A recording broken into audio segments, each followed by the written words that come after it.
But okay, let's set the scene.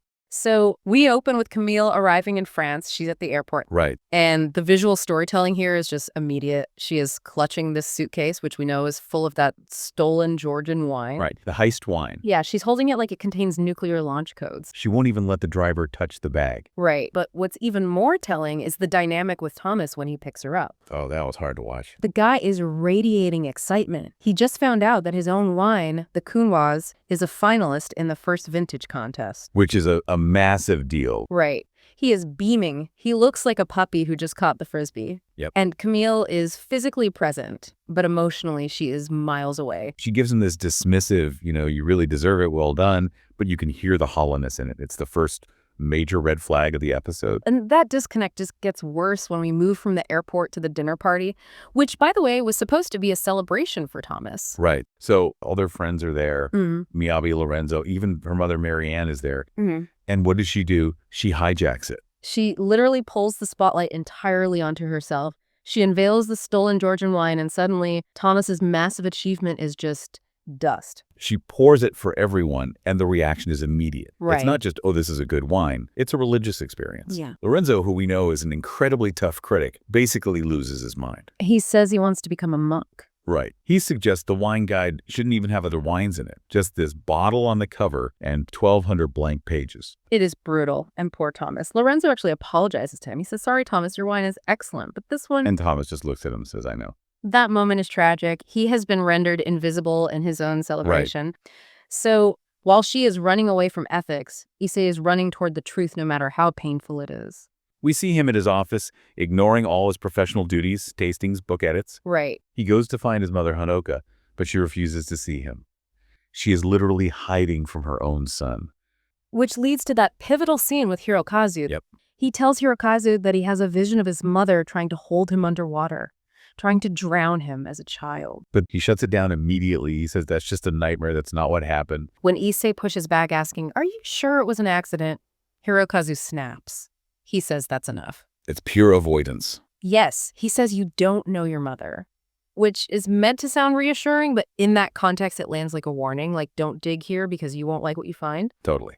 Which brings us back to France. Yeah. She scores a meeting with Anita Hertzborg, the organizer of the first vintage contest. And she doesn't go in asking for a favor. She demands it. She pulls out the Georgian bottle and tells Anita to put it in the finals. And Anita is having none of it. She shuts her down hard. She calls out the arrogance and drops that incredible line, ethics, if you know that word. But look at how she responds to that. She says, wouldn't ethics mean saving a threatened treasure rather than applying a rule? Oof. And then to add insult to injury, Luca Casale walks in the uncle who tried to steal her inheritance. The meeting completely implodes and she leaves humiliated. She tells Lorenzo later, all these people make me sick. I understand now why my father despised all of them. And that leads to the really scary question. Lorenzo asks her what her father would have done in this situation, and she knows instantly. She says he would swap the wines, he would take Thomas's Coonawarra out and replace it with the Georgian one. Lorenzo is horrified. He says, you're not going to do that to Thomas. And she says, of course not. Right.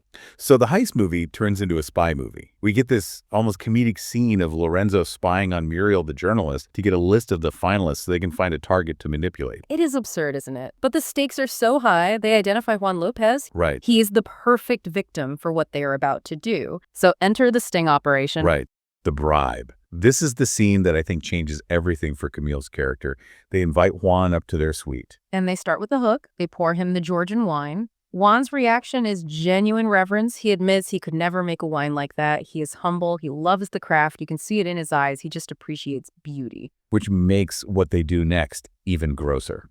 Camille weaponizes his love for the craft. She tells him the wine will disappear if not saved. She makes him feel like he's part of a noble mission, like he's a soldier protecting art. Then comes the actual transaction. The bribe. Let's just call it what it is. She offers him a coup de coeur in the guide. Yes. So she's not technically blackmailing him, but the power dynamic is so incredibly unequal. It's impossible for him to say no. And he knows it. He agrees to submit the Georgian wine as his own. Right. And when Camille tries to thank him, she says, thank you, Juan, and he just shuts the door in her face. That door slam says everything. He knows he has sacrificed his integrity. He has submitted the wine as his own, but he hates himself for it. And he hates her for making him do it. And Camille, Does she feel bad? Does she reflect on this moral injury she just inflicted? No. She goes right into giving a keynote address about climate change. And right in the middle of it, she sees Juan give the nod. And what does she do? She pulls out her phone and texts David. Your wine is competing and it is going to win. And meanwhile, poor Thomas is sitting there completely oblivious. He thinks he still has a fair shot. He doesn't know his partner has rigged the game against him. The betrayal is multi-layered. She betrayed the contest, she betrayed Juan's integrity, Absolutely. and she betrayed Thomas's trust. Right. Which brings us to the title of the next episode, episode 7, which is called Pyrrhus. Right, referring to a Pyrrhic victory, a victory that costs so much, it is basically a defeat. That feels incredibly ominous for what's coming. Because the fraud will definitely be exposed. Juan Lopez's career will be ruined, the guide's credibility will be damaged, and Thomas will likely be destroyed by the humiliation. Re-emphasizing that parallel we talked about, Issei okay. is choosing to heal from trauma while Camille has chosen to become the trauma. She is leaving a wake of destruction. She really is. So, is Camille officially the villain? Let us know in the comments. She's definitely walking the line. Definitely. Well, we are going to be right here to break it all down when the House of Cards inevitably falls. Agreed. If you enjoyed this deep dive, make sure you smash that like button, subscribe to the off-script feed, and maybe leave a comment letting us know if you think Thomas should dump her immediately. I definitely know what my vote is. I think we all do. We'll see you for the next deep dive.